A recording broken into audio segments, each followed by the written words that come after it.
so much. Good evening.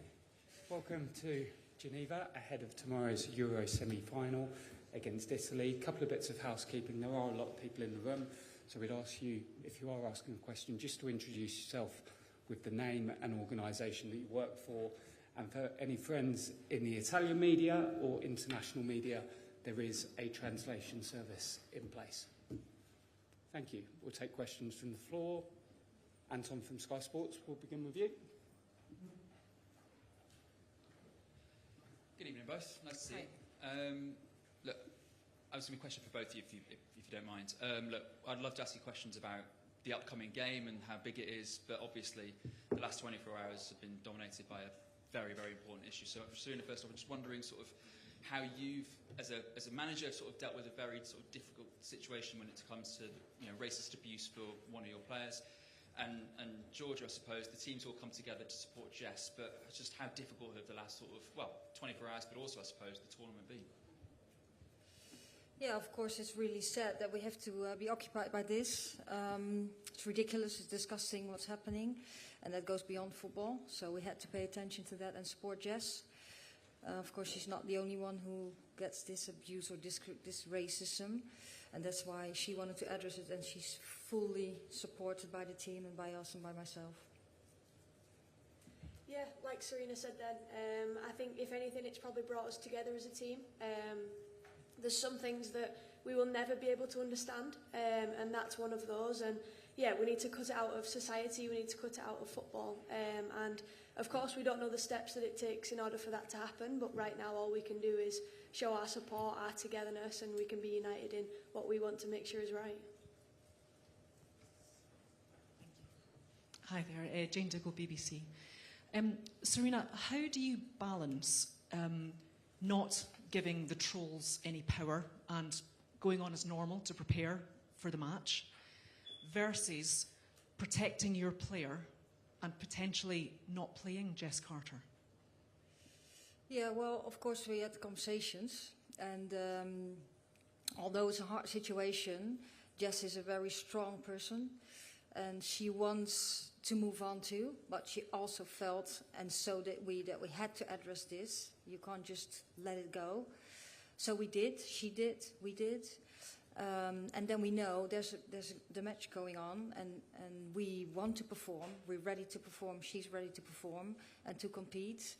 And that says also a lot about her and about the team. Thank you.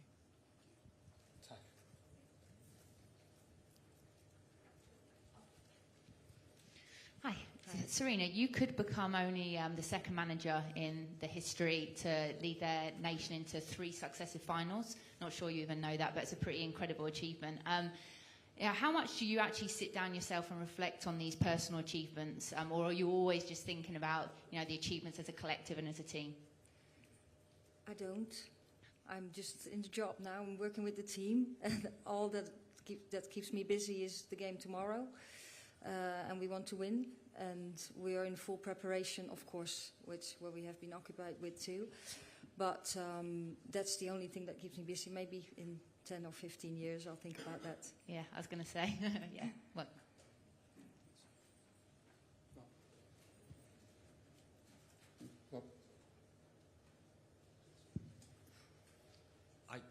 Georgia, how frustrating is it that so often, particularly female footballers, in this case Jess, as the victims, have to be the ones to sort of try to galvanise action to hopefully get a response, in this case from social media companies? Yeah, I think the most important thing is Jess has the power to be able to do that, and she doesn't have the power on her own. She has the power of the Lionesses, of us as players, as staff, as the whole of the FA. So it might sound like one person is fighting this battle, but you never know how many people are actually behind her and stand with her. And I think that's the beauty of football, is if we want to make change, we can do it as a collective, and as a collective we're way more powerful. And Sarina, what's your message been to the players? Obviously such a powerful moment yesterday as they now focus on the huge matter of a semi-final. Yeah, well, that didn't need a message. I think the team came really well together, and we spoke about it, and everyone wants to perform tomorrow too, but also wanted to address this and send a message into the world. So, yeah, I think also that says a lot about the team. Thanks, Rob. We'll go to Luke Edwards at Telegraph, please. Thank you. Just firstly to you, Georgia, does it make it harder to pull on the national shirt knowing that this sort of abuse is happening? To us, the people that are being abusive and saying these things and doing things like this, they're not fans. So it makes absolutely no difference to us putting that shirt on, because we know that we're wearing it for the people that we stand next to, our families, the actual fans that are here to watch the game, to enjoy the game. And yeah, I say it with power because I really believe it. I believe that people like that aren't deserved to be called fans. And just on a slightly different tact, Sarina, have you fallen in love with England and the English people? Yes, I have, but not the ones that G was just talking about. Yeah, it has been incredible, and it is incredible, and there's just some people that do disgusting things. Thanks. We'll just go in front to Tom Garrier, The Guardian, please. Thanks. Thank you. Hi, both.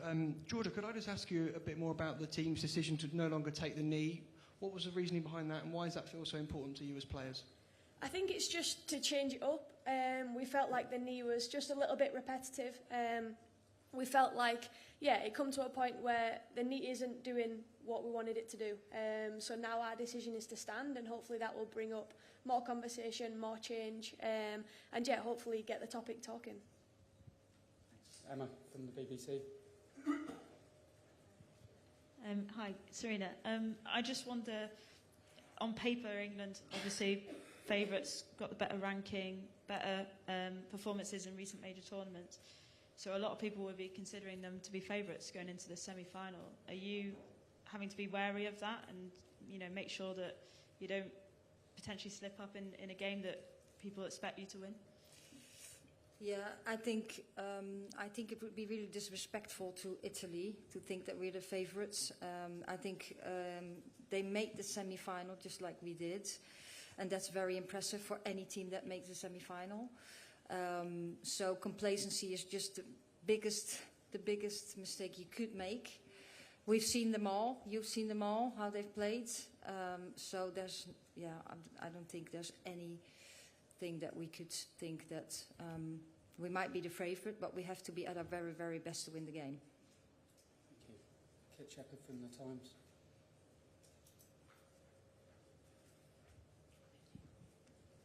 Hi both. Georgia, we've heard from Piara Power, who's the head of football's international anti-discrimination body FAIR, and he's said today that by not taking the knee, that the England players are ditching a powerful action. Those are his words. Just what would your response be to that argument? I think exactly what I said earlier. We've decided not to take the knee because we want more action to be made, and we want to create, more of a talking point, more of a point to make more change. And yeah, I think that starts with social media. It starts with people having access to be able to do these hurtful things. So yeah, our stance and our opinion stays the same, and that's what we've decided as a collective. Thank you. And just Sarina, we saw everyone training this morning. Does that mean you're expecting to have a full complement to choose from tomorrow?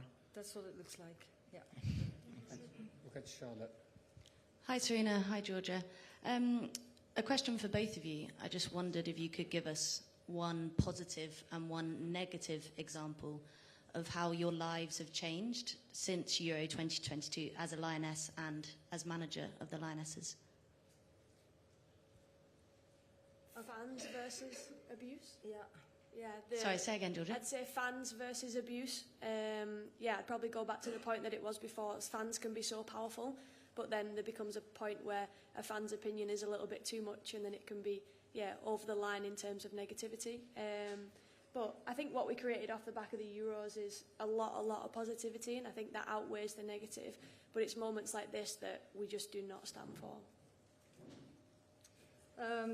Yeah, it's similar. I think visibility of the women's game over the last years, that has a lot of impact. That you can now have a profession as a football player or as a coach, that's really, really positive, and the fans involved. And yeah, the main negative is the abuse and discrimination. Thank you. Thanks. Aisha, just in front of you. Thanks, Charlotte. Hi, Sarina. Whose responsibility do you think it is to make football a safe space for everyone? I think it starts with everyone taking responsibility, and then you have the bodies that are responsible for all these platforms that should do something also. And Georgia, on a slightly lighter note, I know you like your tattoos. If you were to get a tattoo now to sum up your experience to date in Switzerland, make it to a semi-final, what would it be? Roller coaster. Nice. Thanks. Good morning, Britain. Question for both of you. You've both said you'd like to see more action. Can I just quiz you a little bit more on what that would look like practically for you as a team and also as protection for players like Jess Carter? Yeah, I think we talked about it yesterday, and it was about if people wanted to stay on social media, if they wanted to come off it. Yeah, it's standing by your own personal experiences. I think we've had a few people that want to come off social media because they're fed up with it. And yeah, I think, Yeah, I think that's all. Like the bigger question is not to answer for us. I think that's the answer for other people. Yeah. Catherine at Daily Telegraph. Hi, question for Georgia. Beth Mead said this week that the squad's been able to be vulnerable with each other and share tough moments, and she said she felt like it's kind of brought them closer together and contributed to that never say die attitude that we saw against Sweden. Would you kind of feel the same? Yeah, absolutely. I think being vulnerable is probably one of the most important things because it brings the group so much closer together. I think when times are tough on the pitch, you want to be able to rely on your mate and you want to be able to, look at them in both good and bad and understand that you're both on the right journey and you're both on the right path to exactly what you want at the end, which is to win. And we've talked a lot about vulnerability and we've talked a lot about opening our arms up and recognising who's next to us and having the belief in the people that are next to you and not the people that, aren't in the bubble. Thanks. Michael at The Athletic. Hi, Georgia. Can I ask about your tactical role on the pitch, how it's changed from previous tournaments? There's been a few times where you've been out on the left flank shouting for a pass. There was a bit against the Netherlands where you were there for about 3 minutes. I don't think a pass came in the end. But is that something you've spoken about and worked on in training, or is it just something that's happened naturally in games? Thanks. It's just something that's kind of happened naturally. I'm a midfielder and I wouldn't say I've got many super strengths, but I'd say I was a little bit of a good all-rounder. You can put me on the left, put me on the right, and I'll do exactly the same job. I think if anything this tournament I've learned a little bit more discipline. It was Ella Toon fighting the yellow card for a while, whereas every tournament it's been me.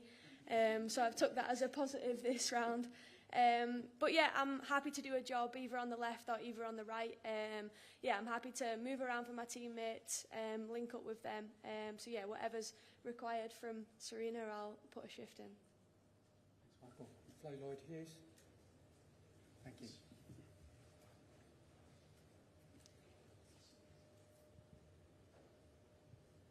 Hi, both. A question for both of you. Both all the recent matches that England have played against Italy have really been friendlies. How do you think sides change in knockout football, in your experience, when you play a side that you've got a good record against, but mostly in those friendly matches? How do you think that those games change when it's a tournament? Tournament's completely different. You turn up to a tournament and it's just 90 minutes of, it might not even be the better team, but it's who put the ball in the back of the net. Very competitive. I think we're now the fifth game of the tournament, both, of course, semi-final. Then something happens with teams. So it's going to be really, really competitive. I don't think you can compare it with the games we've played against them. Thanks. Can we take a question at the front? Thank you. Hiya, Angelina from TalkSport. Georgia, I wanted to ask, this is your fourth consecutive major tournament semi-final.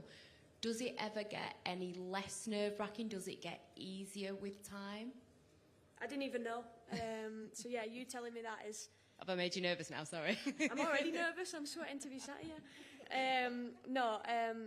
I'm very grateful to be in this position, and I think it's just credit to the whole of England in terms of us getting this far, the squad, the depth that we have, and just how important it is to have like I said, such depth in the team that brings such quality, and you can see it in the games that we've played so far and how important the substitutes have been and the finishers of the game. And they've come on, they've scored, they've made a difference, and exactly like the Euros last time, we relied so much on Alessia and Tooney coming on and changing the game at about 60, 70 minutes, and it's exactly the same this year.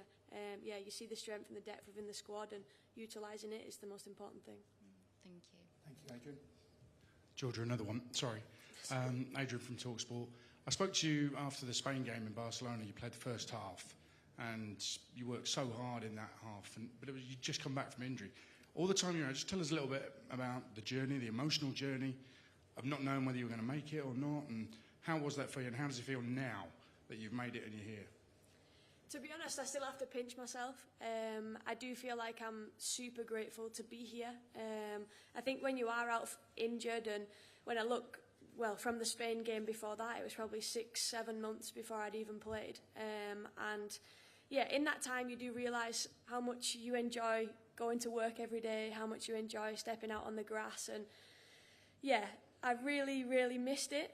But I think you almost just slot back in. It feels like the time hasn't gone. Now I'm in this situation. At the time I wouldn't say that, but now I'm in this situation, I feel like, yeah, the time's gone really fast. And yeah, I'm grateful to be here. I'm grateful that Sarina had trust in me to be able to, yeah, fight through those months and to be here sat now. But yeah, it wasn't easy, but at the end of it, it's worth it when we're about to play tomorrow. And physically, how are you now? Yeah, I feel good. Yeah, I feel good actually. Probably a lot better than I would have felt if I'd have continued a whole season. Yeah, I feel faster, fitter, stronger. Wow, that was terrible. Than I've ever felt before. So yeah, I think I really needed that time to work in the gym, work on my weaknesses. And yeah, it was 10 years of playing football without an injury, so I might have needed something. Thank you. Can we go to Tom Victor at Daily Mirror, please?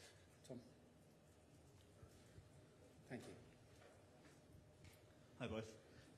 Just want to ask about Leah Williamson. Obviously, she couldn't finish the game against Sweden, back in training today, and just what's that say about her resilience and kind of fight to be back in contention to feature? It says she really wants to play, and she did everything to recover as good as possible, and she has, so she could be training today, and when she recovers well, she's available tomorrow. Georgia? Yeah, of course. She's our captain. We would like her on the pitch as much as possible. She leads in communication and in performance. So to have her on the pitch is obviously what England need.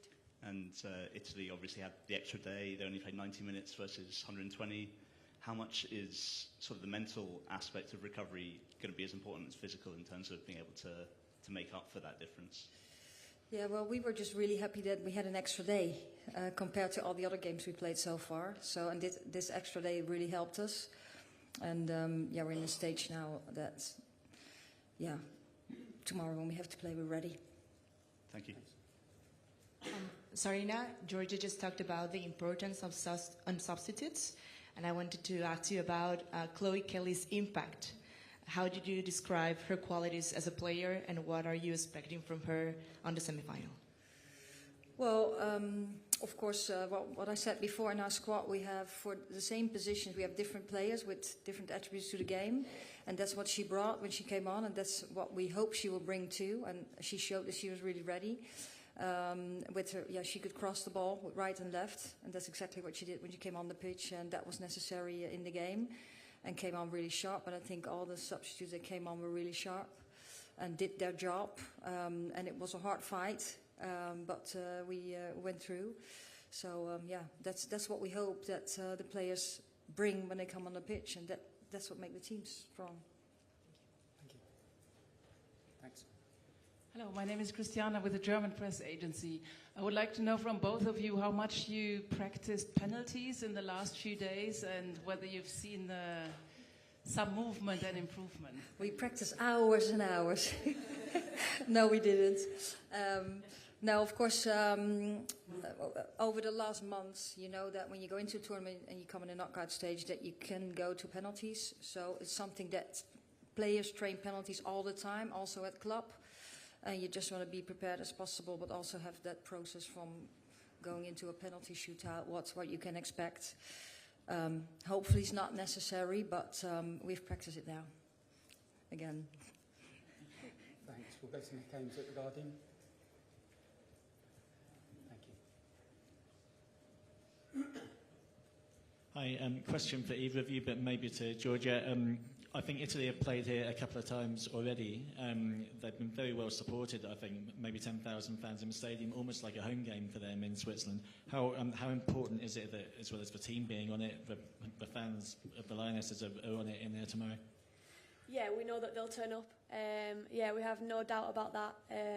We love football as a nation, and the Lionesses fans never let us down in the stadiums. And yeah, hopefully we can get the majority in the stadium tomorrow.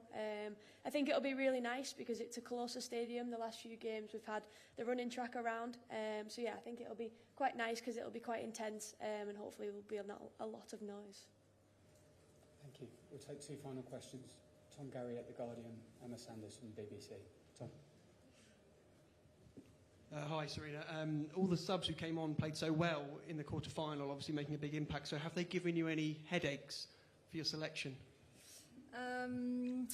Well, we have headaches all the time because I think a lot of players can play and can start. That makes, I've said a couple of times, so that makes the team so strong. So before every game we take a lot of things in consideration, and so we do also for tomorrow. Can I just check team news? Obviously you said Leah's fit. Is everyone else fit? Yeah, thank everyone's you. fit. I asked that question in the wrong context because it came after asking Georgia Stanley about the abusive fans. But just what is your relationship like with England as a country and the people? Have you built a deep affection for our style of football, for the way we support football? That depends on what you really mean with the question, the deep connection. I think a deep connection you build with your family and the closer connection with the team, because I'm around them all the time and around the people I work with. I just what I really see, like how football and sports is into into England is just really impressive and just very nice to be part of. Okay, we will take one final question from the gentleman at the back, and then we'll conclude there. Hi, Sarina. I just wondering, you showed a lot of resilience against Sweden when you won that game. What lessons did you learn tactically that you need to bring to this game now against Italy? Yeah, I think I think this is a different game. I think Sweden was very physical counterattack. I think Italy can do that too. They are they're creative in their shapes. They can do different things. But I wouldn't really say like there's one thing that we really would literally take over to the Italy game. Okay. Thanks so much for your time. We'll see many of you tomorrow night. Thank you. Have a good evening. Thank you.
Good evening, everybody. We can start the match day -1 conference with Andrea Soncin and Cecilia Salvai. So, Rai Sport, you have the floor. Microphone?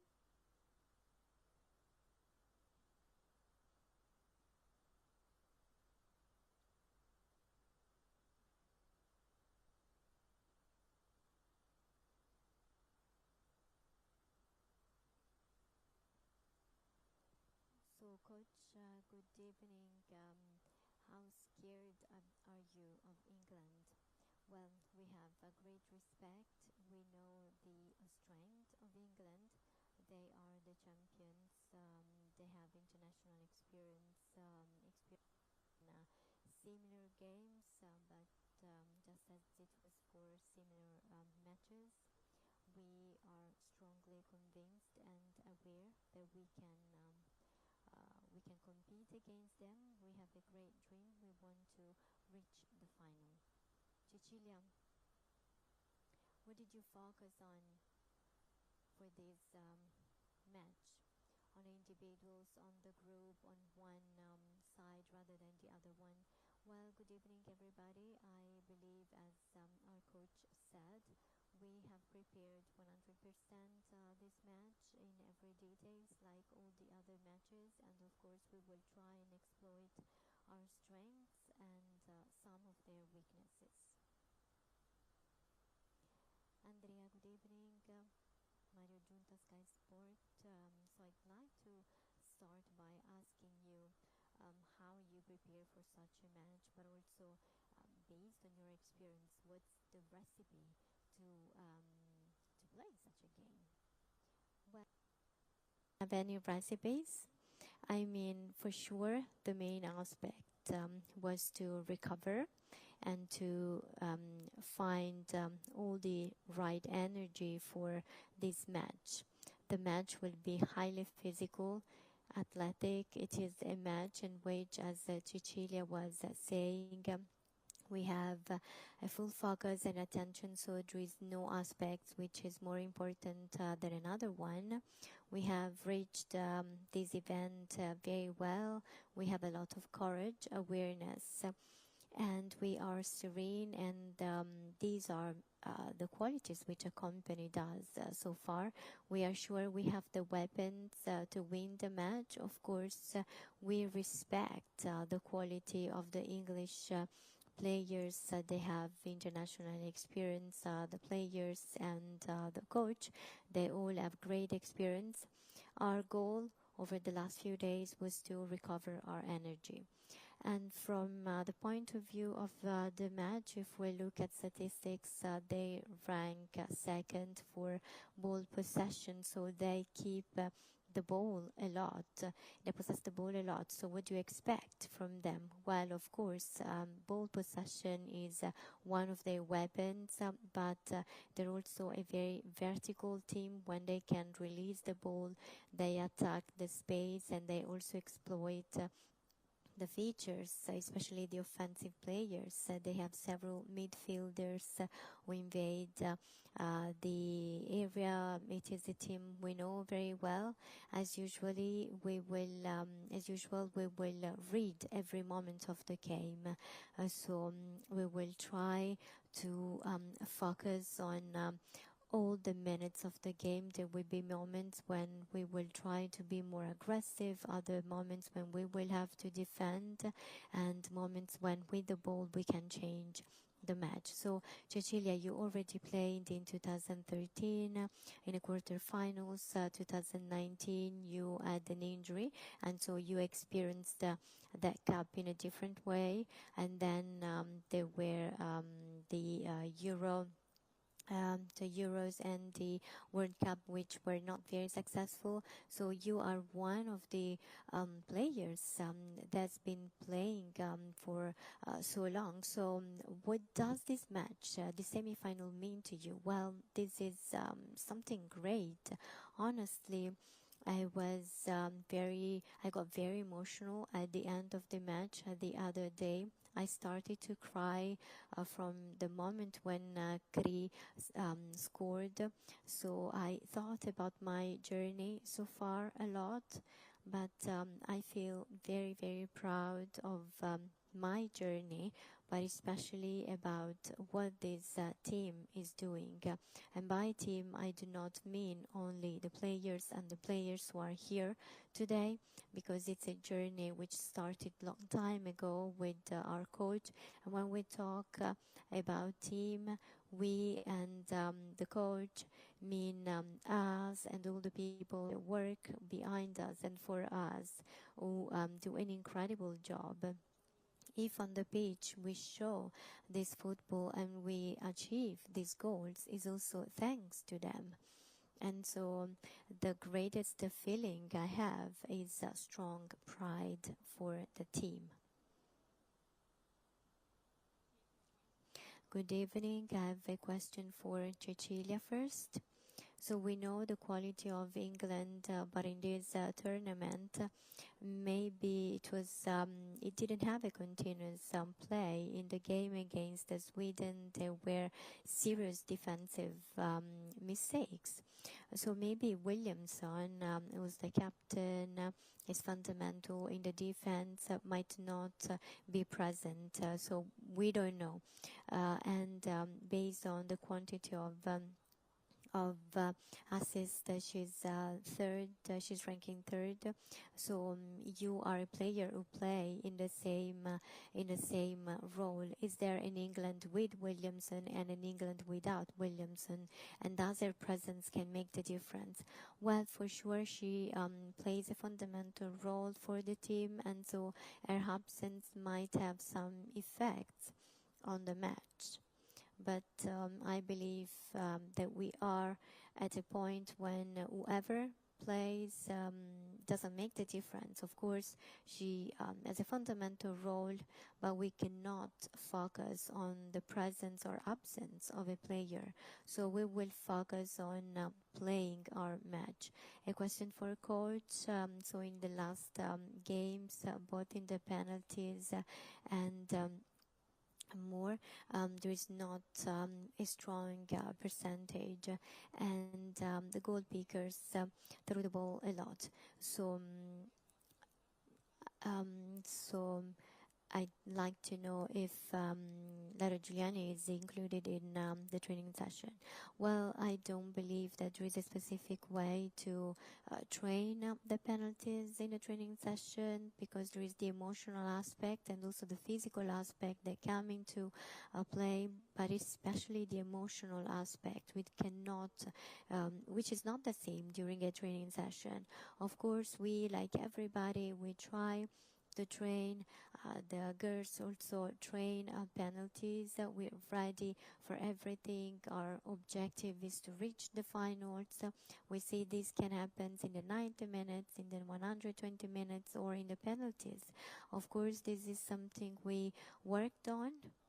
Laura, probably as the 11th player, will be in the list of those who will do the penalties, score the penalties. I haven't prepared the list yet, so I don't know in which position she will stay. Good evening, Andrea Cecilia. I have a question in English.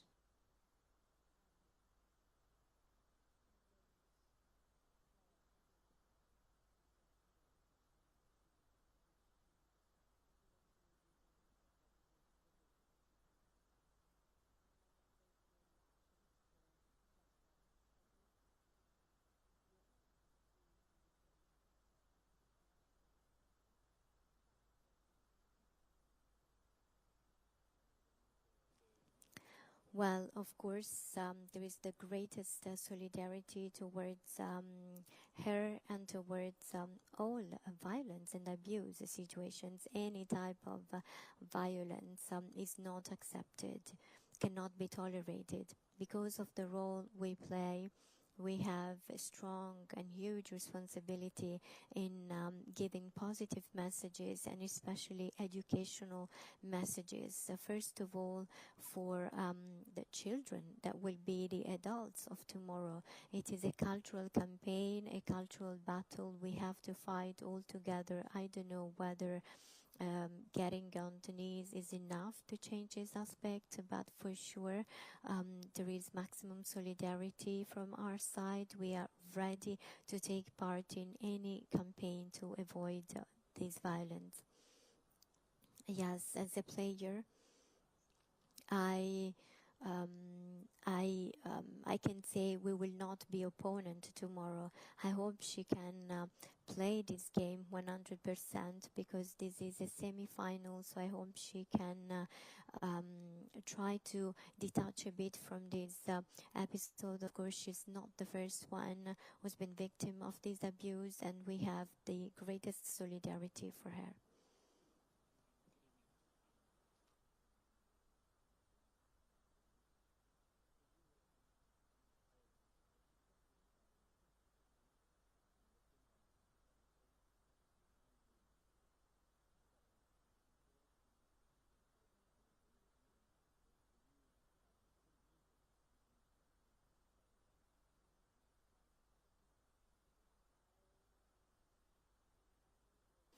Well, it's a song which we decided to use in this group. I mean, it has become a symbol of our group, of this beautiful family we have established. It is one of the many moments which connect us and make us establish a very strong connection. Music plays a very important role because it creates emotions, and also science says that there are some types of music that you can, and depending on the type of music, you feel different emotions. Music is always with us, also during training sessions. There are moments when we train with music on, and I believe there can be serenity and concentration at the same time. There can be smiles and determination at the same time. And so the determination and will of the girls can go hand in hand with the music we listen to during the training session. It just adds something. I come from the men football, and often, at least in Italy, there is this kind of deprivation. So it seems that in the changing room you cannot listen to music. It is a distraction. But now I felt these new forms of knowledge with our group, with the girls, and so for sure there is a lot we have to do in order to make some methods get closer to our football. I'm talking about Italy especially. There was the best gift. There was a beautiful gift. It was a promise, and promises have to be kept also because it will be needed. Sorry, but I could not hear the question. Good evening. Have a question for both. Sarina Wiegman said it would not be respectful to consider England as the favorite team because Italy is playing just like we are playing, and complacency is the biggest mistake. We have seen how they can play. I believe we can do as much as we can to play against them. So what do you think about this message? Do you think this is just something she said, or she really thinks and believes in what she said? Well, if she believes in what she said, well, these statements are pleasant to us. Of course, she said it to remove some pressure. Of course, they are the champions, so of course they know how to manage everything. Of course, we like to hear these statements, we respect them, and for sure we want to play our game. Well, as I said, there is the greatest respect. These statements are nice, but we are focused on what we want to achieve, which is the final. in such a match, well, people say there are no favorite. There are no favorite teams. Well, they are the champions. Of course, they have this burden, but we want to put on the pitch all our passion to win the game. And especially towards Norway. In the game against Norway, there was so many fans. Maybe tomorrow there will be more British fans. Is this an encouragement or not to you? Well, we are experiencing beautiful sport moments. We know that many Italian fans are coming. We know that Italians in Switzerland are very passionate, and also Italians in Italy. So the girls can feel this passion, and for sure the Italian fans will be tomorrow, will push the group to play a wonderful game. Do you have other questions?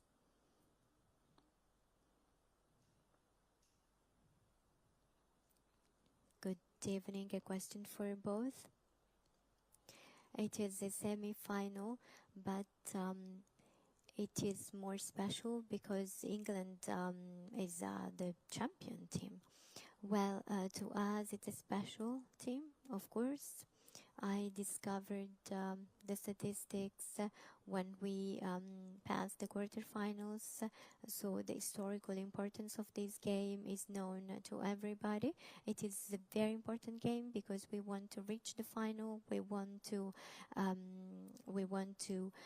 make our dream come true after the qualification against Finland, and so to us it is an important match because it is an important step of our journey. I believe that one of our strengths was the fact that we always faced all the matches in the same way with the highest concentration regardless of the opponent. Was it a stronger team than us or not? Well, I believe this was our strength, and this is what is guiding us. So we are playing a semi-final, and tomorrow England will play against us. Another question here?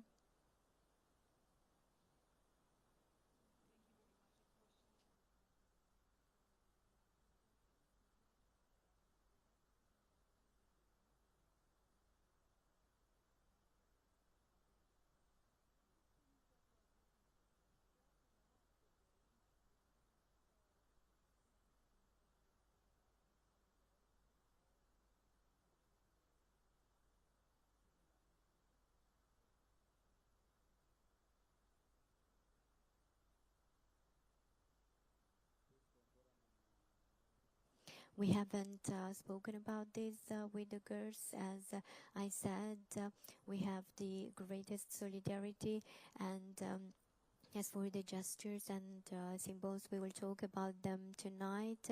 So, of course, there is the greatest solidarity, and as a coach, I will accept wherever the players decide to do. Yes, I believe that we will talk, we will discuss tonight, and our captains are dealing with this issue, and as our coach said, we are open and willing to do anything which can be necessary to give a strong message. Do you have other questions? Okay, thanks everybody.